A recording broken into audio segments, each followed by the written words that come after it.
उत्तर प्रदेश के मेरठ के दलित महिला हत्याकांड मामले में भीम आर्मी के संस्थापक, आजाद समाज पार्टी के राष्ट्रीय अध्यक्ष और नगीना के सांसद चंद्रशेखर आजाद के साथ पुलिसकर्मियों की झड़प हो गई, सिर्फ इसलिए कि उस महिला के परिवार में जाना चाहते थे, उस दलित बिटिया के परिवार में जाना चाहते थे जिस दलित बिटिया का अगवा कर लिया गया है। उस परिवार में जाकर के न्याय की बात करना चाहते थे और चंद्रशेखर आजाद जी के साथ झड़प हो जाती है और उस भीड़ में निकलते हुए कूदते फांते चंद्रशेखर आजाद रावण जी अकेले ही निकल पड़ते हैं और पीछे पीछे फोर्स दौड़ रही है। सोचिए, ये हैं भीम आर्मी के सांसद, ये हैं लोकसभा के सांसद चंद्रशेखर आजाद रावण जी, और जब वो दौड़ रहे हैं तो बीच में उन्हें बाइक से जाना पड़ता है, लेकिन फिर भी टोल टैक्स पर उन्हें रोक लिया जाता है। बहुत बड़ी बवाल होती है, लेकिन फिर भी मेरे प्यारे साथियों समझ नहीं आता है कि आखिर सरकार इन सब मामलों में क्या छुपाना चाहती है। उत्तर प्रदेश के मेरठ हत्याकांड मामले में जिस तरह से पूरा देश शर्मसार है, तो वहीं योगी आदित्यनाथ जो उत्तर प्रदेश के मुख्यमंत्री हैं उनके ऊपर थू-थू हो रहा है। अब तो लोग सवाल खड़ा कर रहे हैं कि क्या जब दलित महिला के साथ, दलित व्यक्ति के साथ, दलित बिटिया के साथ जब कांड होगा तो क्या पुलिस प्रशासन मौन रहेगी? आप तो जानते हैं कि मेरठ के जो कपसार गांव है, उस कपसार के एक 30 वर्षीय बेटी का अपहरण कर लिया गया था दिन दहाड़े, और अपहरण का जब उसकी मां विरोध कर रही थी तो उसको फावड़े से काट करके हत्या कर दी गई थी। सोचिए, एक बिटिया जो अपने मां के साथ जंगल जा रही हो और उसके पीछे पीछे उसका भाई भी जा रहा हो और बीच रास्ते में उस बिटिया को उठा लिया गया हो, और जब उसकी मां विरोध करे तो उसको लहूलुहान कर दिया जाए।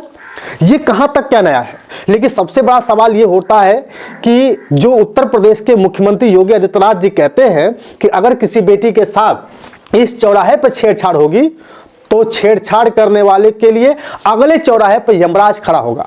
अब वो कहां है? जो बुलडोजर चलाया जाना था वो कहां है? साथियों, आपको समझना बहुत जरूरी है कि जब दलित शब्द का नाम आता है तो सब लोगों के जहन में ये ख्याल आ जाता है कि दलित यानी कि छोटा बिरादरी, और छोटी बिरादरी के साथ कोई भी कांड कर ले सरकार कुछ नहीं बोलने वाली है। मैं इसलिए इस बात को कह रहा हूं क्योंकि लगभग आज 5 दिन हो गए, 5 दिनों से अभी तक उस बिटिया को न्याय नहीं मिल सका, उस मां को न्याय नहीं मिल सका जिसकी मौत हो चुकी है। साथियों, खबर बताई जा रही है कि जो पारस राजपूत नाम का कंडक्टर था वो उस लड़की को अगवा कर लिया। जब उसकी मां विरोध करने आई तो उसको मार दिया, और जल्दबाजी में पुलिस प्रशासन उसका पोस्टमार्टम कराना चाहती थी, लेकिन जब गांव वालों ने विरोध किया तो पोस्टमार्टम रुका। लगभग 30 घंटे बाद उस मां का अंतिम संस्कार हो सका। अभी तो खबर आ चुकी है कि उस बिटिया का पता चल चुका है, उत्तराखंड से भी उसको पकड़ा जा चुका है, लेकिन सवाल पकड़ा जाने का नहीं है। सवाल यह है कि जब उस बिटिया के लिए, उस परिवार के लिए न्याय की, जब भीख मांगने के लिए, न्याय की गुहार करने के लिए उस परिवार के बीच कोई जाता है तब उसके साथ रोक का टाकी होती है। मैं इस बात को इसलिए कह रहा हूं साथियों, उत्तर प्रदेश के नगीना के सांसद, एक राष्ट्रीय अध्यक्ष, आजाद समाज पार्टी के संस्थापक भीम आर्मी के, जब उस बिटिया के घर जाते हैं, उस मां के न्याय दिलाने के लिए जब उस परिवार से मिलने जाते हैं तब उन्हें बीच हाईवे पर रोक लिया जाता। साथियों, कहां तक का न्याय है? भाजपा के लोग बोलेंगे नहीं, जो लोग गलती करते हैं, सत्ता में बैठे लोग कभी अपनी जुबान तक नहीं खोलते हैं जब दलित की बात आती है। साथियों, जब भीम आर्मी के नेता चंद्रशेखर आजाद जब रास्ते में जा रहे थे तो उन्हें बहुत सारे पुलिस प्रशासन के लोगों ने उन्हें रोक लिया और कहा कि नहीं जाने देंगे, कुछ भी कर लो। और ये मंजर जब आप देखेंगे चंद्रशेखर आजाद के साथ जो हुआ, वो आपकी आंखें खुल जाएंगी और आप कहेंगे कि जब चंद्रशेखर आजाद जो नगीना के सांसद हैं, एक लोकसभा के सांसद के साथ है, जब ऐसा हो सकता है तो एक आम दलित व्यक्ति के साथ क्यों नहीं? सिविल वाला आदमी ना वो करे, पुलिस का सम्मान है, सिविल का नहीं करेगा बिल्कुल। दे दो भाई को, आप मेरी बहन की इज्जत वापस लाओ।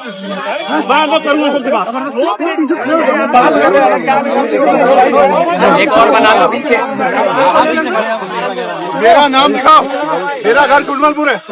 आपने आपके लिए होगा, मेरे नहीं है। हमारे घर पर्टिकुलर मेरा नाम दिखाओ, मेरा पर्टिकुलर नाम दिखाओ। ऐसे नहीं मानता मैं गाड़ियाँ चल रही है, अगर नहीं है ना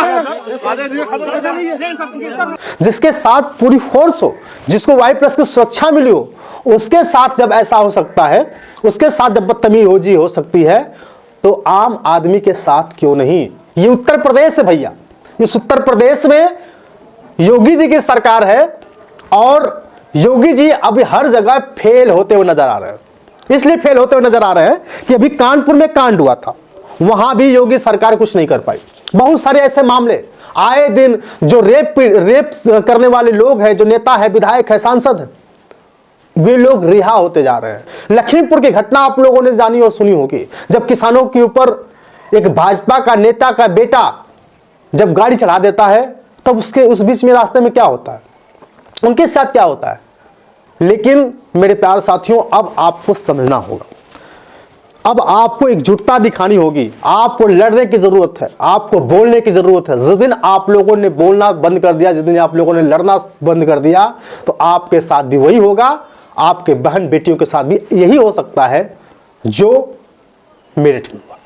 साथियों, चंद्रशेखर आजाद का क्या कसूर था?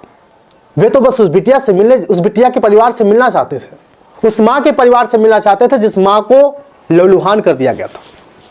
रास्ते में जाते हैं, उनसे झड़प हो जाती है, रोक लिया जाता है। टोल नाके पर जिस तरह से जो टोल टैक्स है, वहां पे चंद्रशेखर आजाद रावण जी आंदोलन करने लगते हैं, वहीं धरने पर बैठ जाते हैं, हजारों की संख्या में लोग इकट्ठा हो जाते हैं, लेकिन उस बेटिया के घर नहीं पहुंच पाते। साथ ही इसलिए हम आपसे कहते हैं, अब आपको एकजुट होने की जरूरत है।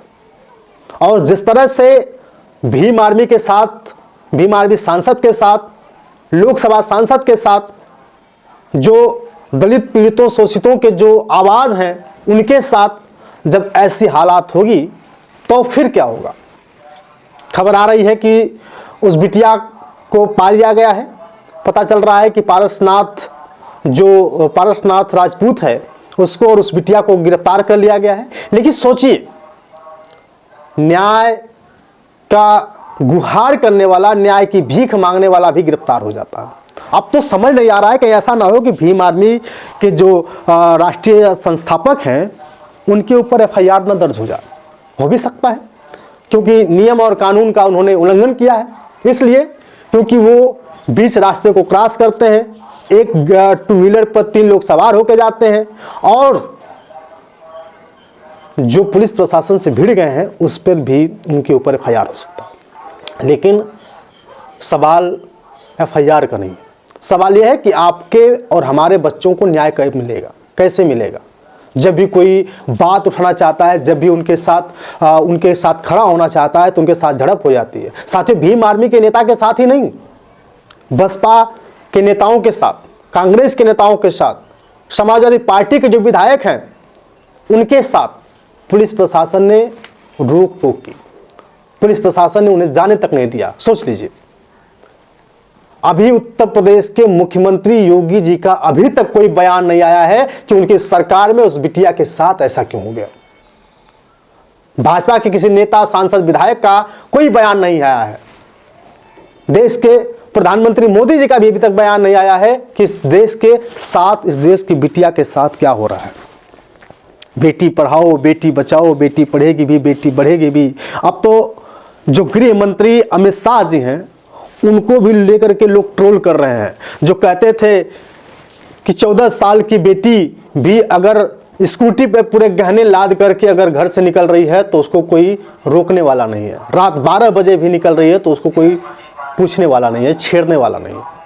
अब सोचिए, मैं मानता हूं कि गहने वालियों और गहने वालों की बेटियों को कोई छेड़ने वाला नहीं है, लेकिन गरीब बेटियों के साथ हर रोज तो छेड़छाड़ होती है ना।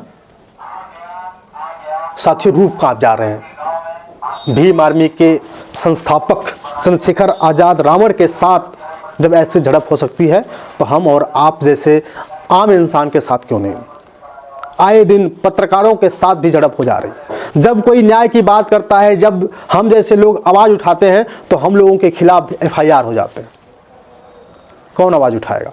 साथियों, अब आपको मजबूत करने की ज़रूरत है, आपको अपने आप में मजबूत और हम जैसे लोगों को भी मजबूत करने की ज़रूरत है, ताकि हम भी कोई भी ऐसा मामला आए तो हम झेल सकें। बाकी आपकी राय कमेंट करके बताइएगा, क्योंकि भीम आर्मी के संस्थापक चंद्रशेखर आज़ाद ने दिखा दिया कि अगर दलित समाज के बेटे बेटियों, पिछड़ों के बेटे बेटियों के साथ अगर कोई गलत व्यवहार करेगा, गलत करेगा, तो भीम आर्मी चुप बैठने वाली नहीं है।